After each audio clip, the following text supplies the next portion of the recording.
So today I'm gonna do my take on a pasta visual using what I have in my kitchen right now, which isn't the traditional recipe, but it's gonna be close enough. It's kind of a chilly day, fall setting in, and tonight it's supposed to get quite cold, and I'm already feeling it. I'm not used to this weather yet. So we're just gonna make a nice warm soup together. I have some sourdough bread that we're gonna toast up to go with it, and maybe a fresh salad. So I'm just gonna start with a pound of hamburger from our local butcher, like 10 minutes up the road. It's really yummy.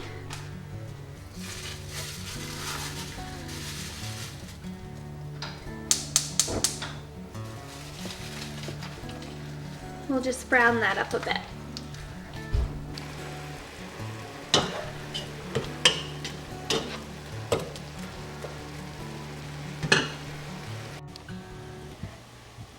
Just chopping a sweet onion here. Nice big chunks will do. I'm a rough cut cook. There's no fine dicing here.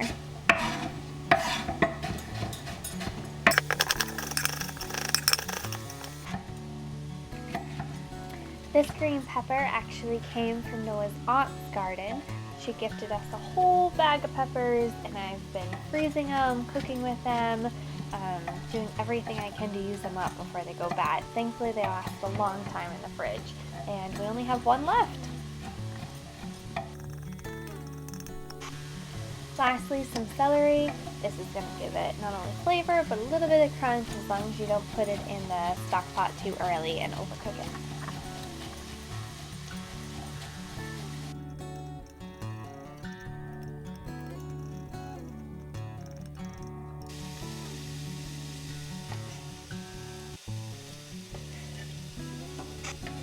Everything we just chopped goes right into the stock pot. Put a little bit of olive oil in that hamburger in there.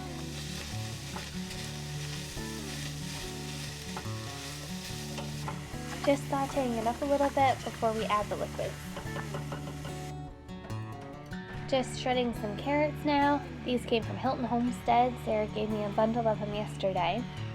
Isn't it neat when we know where all of our food comes from and who grew it and where it was grown? Not only does it taste so much better being fresh, but it just makes you think about those people that were spending all the time in their garden, growing it and harvesting it.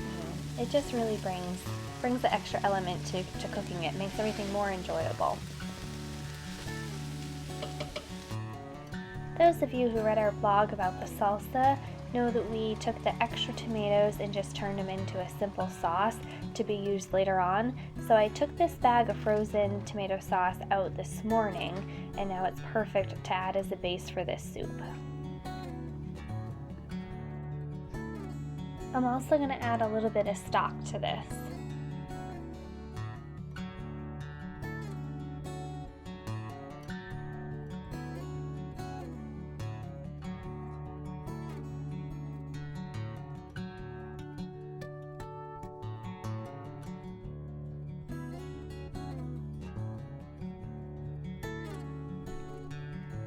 Adding in just a little spoonful of beef bouillon too to add a little bit more flavor.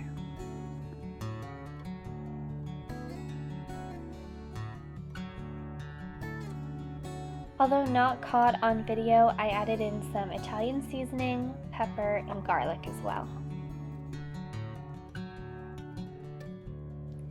And sometimes while I'm cooking, I get a little bit distracted and have to go check and make sure that my horse is still in the yard.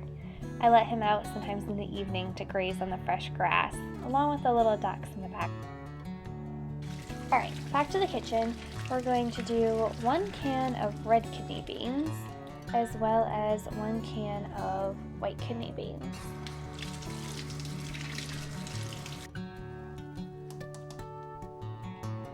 Alright, our last ingredient is the pasta. I love Jovio's gluten-free pasta. I think it's the very best.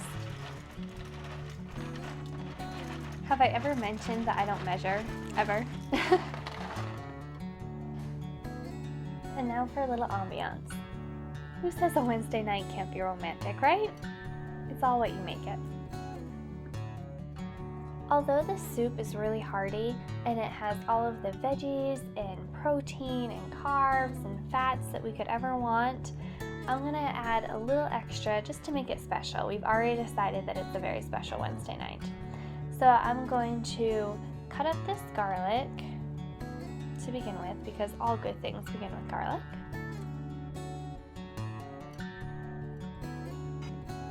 Add some butter to a sizzling hot cast iron pan. Again, butter is our favorite ingredient. Adding the garlic in with the butter.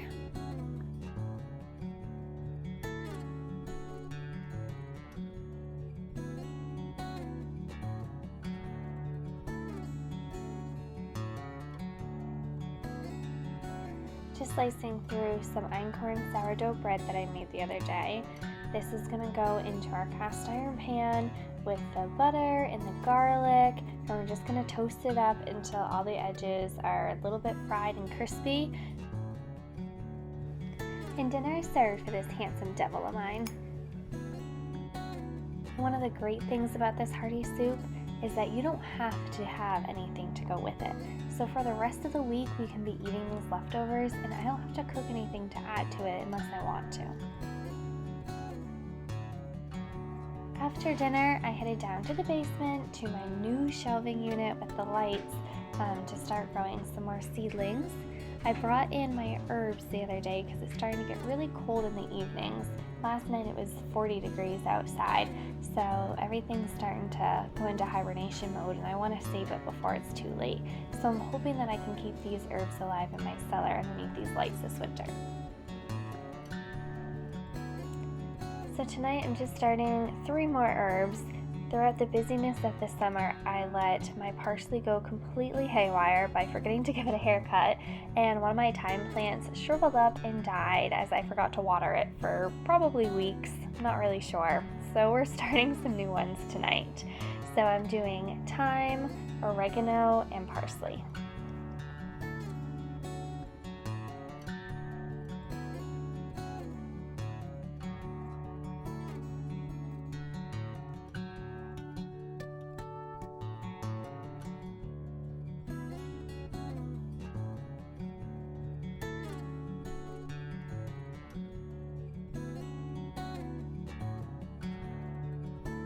These probably don't need to be under the light right now, but I'm just very excited about my new setup, so I'm putting it to use.